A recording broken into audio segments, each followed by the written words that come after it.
Hi guys, எல்லோரும் tea குடிச்சிட்டிங்களா? இன்றைக்கி ஒரு குட்டி சேவிங்ஸ் பார்த்துடலாமா? இன்னையோட சேலஞ்ச் வந்து 3000 ருபீஸ். ஓகேவா?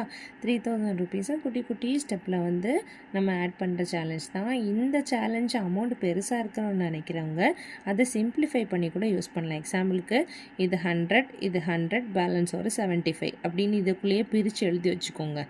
ஓகேவா? எக்ஸாம்பிள் போட்டு காட்டவா? இது இப்போது இது ஒரு 100, இது ஒரு 100, இது ஒரு 75 அப்படி பிரிச்சுக்கோங்க. 100, இது ஒரு 100, இது 75.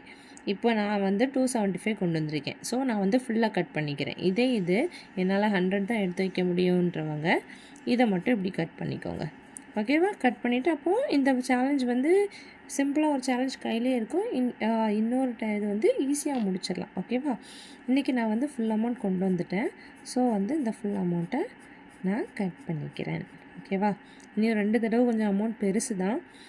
ஓகே, காட்ஸ் கிரேஸ், காடை நம்புவோம், கண்டிப்பாக இதை முடிக்கலாம், நம்பலாம். ஓகேவா? இன்றைக்குள்ள அமௌண்ட்டு 275, 250, 60, 70, 80. சரியா? 280. நான் 5 ருபீஸ் வைக்க மாட்டேன்னு உங்களுக்கு எல்லாருக்கும் தெரியும். ஏன்னா இதை வந்து மெயின்டைன் பண்ண முடியாது. ஸோ ஓகேவா? நான் இதில் ஒரு ஸ்பேஸ் இருக்குது, வருஷப்படி இதுதான் ஸ்பேஸு. இடையில ஒரு அமௌண்ட் வந்து கம்மியாக இருக்குது, அதாவது அந்த பெரிய அமௌண்ட் வைக்க முடியலன்னு சொல்லி குட்டி அமௌண்ட் வச்சு முடித்தேன். ஸோ அதனால தான் அந்த ஸ்பேஸ், இந்த 2 ஸ்பேஸும் இருக்குது. அதாவது இந்த 325க்கும் இந்த 350க்கும் 2 ஸ்பேஸ் இருக்குது. அடுத்தது வந்து 350 அது என்னது 250க்கு ஒரு ஸ்பேஸ் இருக்குது. ஓகேவா? Bye guys.